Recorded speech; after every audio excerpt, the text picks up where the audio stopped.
Em nome do Pai, do Filho e do Espírito Santo. Amém.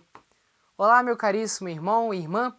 Esta é a segunda parte do episódio sobre a Sagrada Família do podcast A Santa Igreja Católica, gravado com o nosso querido Diácono Carlos. Na parte passada, falávamos sobre quem é a Sagrada Família, né? Qual a real origem dessa família, dessa Sagrada Família de Nazaré. E também falávamos sobre qual a importância de uma família, né? Sendo que o próprio Cristo veio à Terra em uma família, então qual a importância dela? Então, conversávamos sobre isso com o nosso querido Diácono Carlos e hoje continuaremos nessa segunda parte conversando com eles sobre mais algumas perguntas. Meu irmão, minha irmã, aproveite este episódio e já peço que você possa deixar seu like, dar o seu joinha, o seu gostei neste episódio, para que realmente o YouTube possa entender que esse vídeo é bom e indique ele a mais pessoas. Você fazendo isso, você estará evangelizando. Então, meu irmão, um forte abraço e fique com Deus.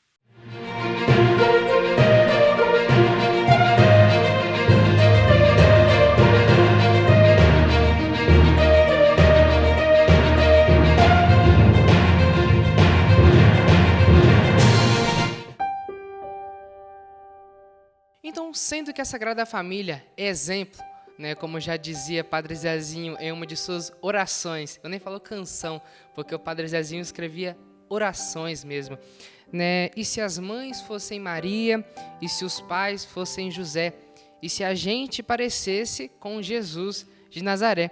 Então, assim, isso resume tudo que a Sagrada Família é exemplo pra gente. Então, Diácono Carlos, pergunto para o senhor, né, como nós, pais, mães, filhos e filhas, podemos seguir esse exemplo tão grandioso que a Sagrada Família nos dá? Em primeiro lugar, Rafael, eu queria mencionar a alegria de poder ter Padre Zezinho como um dos meus orientadores da formação em doutrina social na Faculdade Deoniana. Que maravilha! Eu tive com eles na Faculdade Deoniana 2 anos, na minha pós-graduação em doutrina social, e Padre Zezinho foi um dos convidados, né, da congregação a nos dar, né, uma matéria, fazendo nós conhecermos essa dimensão da caridade, da vida social. Foi muito bom. Quero lembrar uma fala de Dom Bosco. Dom Bosco dizia que o testemunho não é a melhor forma de educar, é a única. É a única forma. Então, Rafael, se os pais dêem testemunho dentro das suas famílias, dentro das suas casas, na vida, eles vão já educar com a vida, com o testemunho que eles estão dando. Então, os filhos vão seguindo esse caminho. E depois, a igreja, né? A fé que vem dos nossos antepassados, as orações dentro da família. Quantos terços meu avô rezou, Rafael? Em casa, quantas orações da consagração de Nossa Senhora Aparecida, né, ao meio-dia, aquele programa Os Ponteiros Apontam para o Infinito, às 3 horas da tarde, ele estava lá com um copo d'água e ajoelhado aos pés de Nossa Senhora. Eu sempre me lembro disso. Então, o testemunho dos meus pais, da igreja, servindo a comunidade. Então, tudo isso nos abastece com o testemunho. Então, eu digo que para educar hoje nossos filhos, precisamos dar o testemunho. Se depois eles escolherem outros caminhos, já não é mais da nossa competência, depois que estiverem maiores. Mas enquanto na autoridade dos pais, os pais precisam dar esse testemunho, esse esforço, nutrir essa família com essa dimensão do exemplo, da caridade, sendo essa autoridade de pai e de mãe, esse lugar de pai e de mãe na família. Muito bem, então dar este testemunho seguindo o exemplo de São José como pai, um homem que dedicou toda a sua vida desde cedo a Deus, um homem de muita fé, de muita oração, um homem que se manteve a maior parte do tempo em silêncio, né? Levou o silêncio muito a sério, né? Tanto que na Bíblia a gente não vê frases que São José disse, menções da palavra dele. A gente fala dele, mas não vê ele falando. E depois, seguindo o exemplo de Maria, uma mulher, uma menina, né, de 14 anos, que um anjo chegou para ela assim.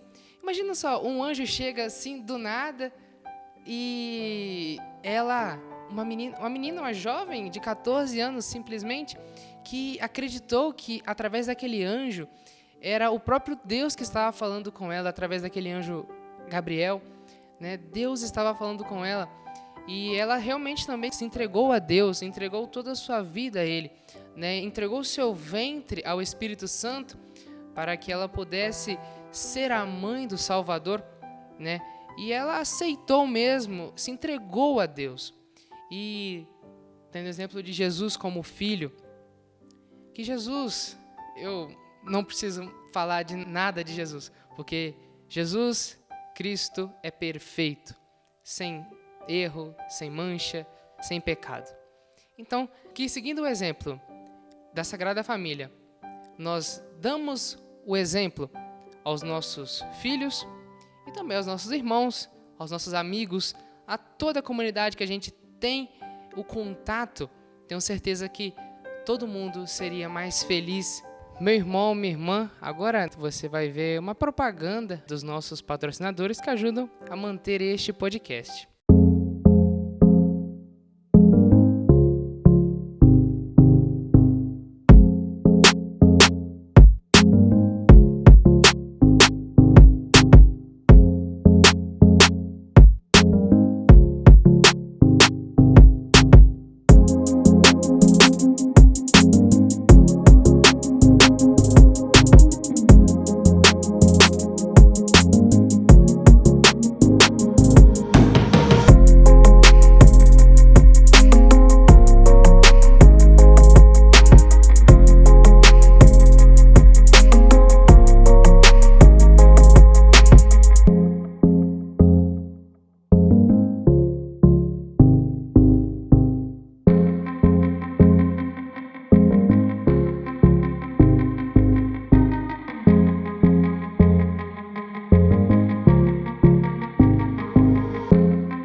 Então, meu irmão, se você também sente no coração a vontade, de alguma forma, ajudar na evangelização, você tem essa opção de ajudar a patrocinar este podcast, que assim você realmente, além de me ajudar a manter toda essa estrutura com equipamentos e tudo aquilo que é necessário, né, você também estará ajudando na evangelização.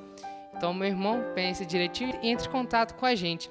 O nosso contato vai estar na descrição deste vídeo. Muito bem, Diácono Carlos, já encaminhando para o final, peço para o Senhor que possa nos deixar uma mensagem para as famílias. Rafael, você mencionava Maria, né, como uma jovem, uma adolescente, né, que recebeu a visita do anjo. Maria era uma mulher de oração, porque ela acolheu a palavra e ela sabia o que estava escrito na palavra.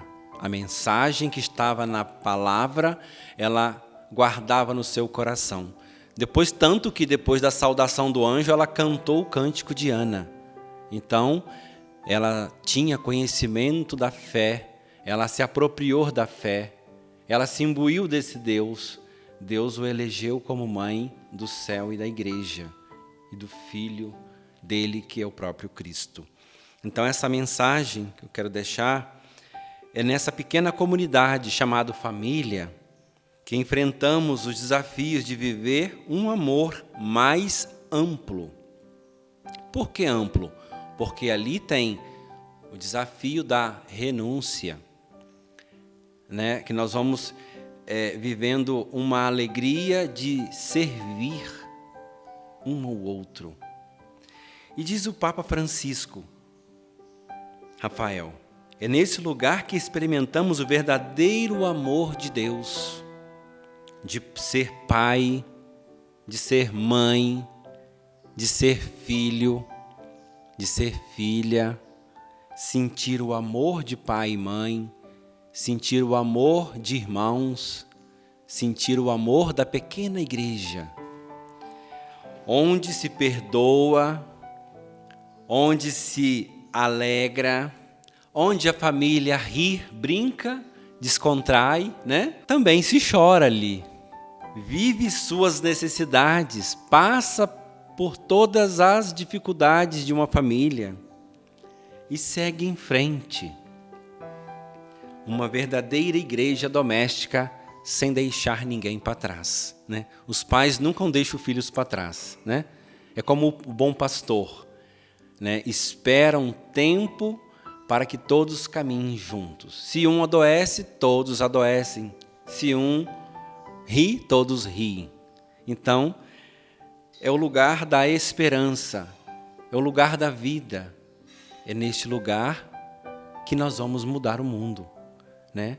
Trazendo deste lugar o lugar que Deus se manifestou, se manifesta e se manifestará até os últimos dias de nossa vida, que também é família, igreja doméstica.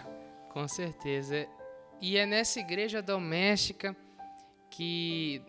é na nossa família que a gente encontra o nosso porto seguro. Independente se você é casado, se você já tem a sua família, quando você volta à casa de seus pais, se você ainda tem eles hoje, você se lembra, você vai vivendo, vai relembrando de tudo que você viveu durante a sua infância, durante a sua adolescência, sua juventude, e vê que ali foi um lugar, mesmo que os pais brigam às vezes, a gente entende depois que eles não brigam por maldade, claro que não, mas sim porque ele ama você, ele ama seus filhos.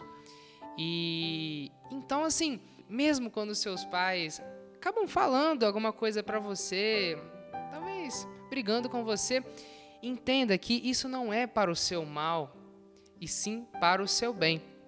E você, pai, não se sinta, às vezes, pressionado para você não falar, não corrigir realmente seu filho, porque se você não fizer isso, o mundo vai corrigir ele, só que não vai ser da sua forma, vai ser de uma forma muito pior. Então, siga o exemplo da Sagrada Família de Nazaré. Como José era um homem silencioso, mas tenho certeza que cada palavra que ele disse foram palavras sábias. Então você, pai, pense e fale. Você, mãe, pense e fale. Nunca guarde aquilo que você acha que você tem que falar para o seu filho. E você, filho, a mesma coisa. Nunca guarde aquilo que você quer dizer para os seus pais, porque talvez amanhã pode ser tarde demais. Então, aqui a gente finaliza o nosso podcast de hoje e finalizamos dessa forma tão bonita, eu posso dizer. E muito obrigado, Diácono Carlos, pela sua presença aqui. Foi uma alegria muito grande ter o senhor aqui de novo, só que dessa forma, nesse formato diferente. Como disse no início, a alegria é minha de poder participar deste momento com você, viu, Rafael? Com certeza. E muito obrigado a você também, meu irmão, minha irmã, que nos acompanhou até aqui. É sempre uma alegria, uma felicidade muito grande ter você aqui neste podcast. E sem você, nada disso seria possível. E antes de encaminharmos para a nossa bênção final, alguma consideração final para a gente? Rafael, eu quero deixar um exercício para quem vai assistir seu podcast, os casais, sobretudo, os filhos, ler o Salmo 128, algumas traduções vai ser 127, mas nesse Salmo vai trazer que a família é como um rebento de oliveira, né? A esposa é como uma vinha fecunda, os filhos são os rebentos, que vão trazendo os frutos, que vai vendo as folhas verdes e vai vivendo esta alegria. E também ler a exortação apostólica do Papa Francisco, Amoris e Letícia, que é sobre o amor na família. Este documento que o Papa Francisco escreve e que eu diria que todas as famílias pudessem ler este documento. A igreja escreve este documento dedicado às famílias. Então, aqui tem os subsídios que falam da atualidade dos desafios de pai e de mãe, na educação dos filhos, uma orientação pastoral do nosso Santo Padre para todos os pais e mães, para os filhos, filhas, para todos nós, para a nossa igreja. Lembrando também, Rafael, que nós estamos dentro do ano da família. A nossa igreja no mundo, o Papa pediu para que as igrejas, se dedicassem este ano, como o ano passado de 2020 a 2021 foi dedicado a São José, este ano pudesse ser dedicado à Sagrada Família. Então, no dia 8 de dezembro, nossa igreja deu o início, celebrando a abertura do Ano da Família. E dia 20 de novembro de 2022 se encerrará este ano dedicado ao ano familiar. É claro que todo dia é dia da família, mas a igreja sempre destaca um tempo para que toda a comunidade cristã possa refletir sobre esse contexto. E, sobretudo, este ano, o ano da família. Então, vamos pedindo a bênção de Deus, encerrando este momento tão importante para cada um de nós, que a cada dia possamos progredir no amor de Deus. O Senhor esteja convosco. Ele está no meio de nós. Que por intercessão da Sagrada Família, Jesus, Maria e José, venha sobre cada um de vós as bênçãos de Deus Todo-Poderoso e Bom, que é Pai, Filho e Espírito Santo. Amém. Alegria no Senhor seja a vossa força, fique em paz, que o Senhor nos acompanhe sempre. Graças a Deus. Amém. Um forte abraço, meu irmão, minha irmã, e este é o podcast A Santa Igreja Católica.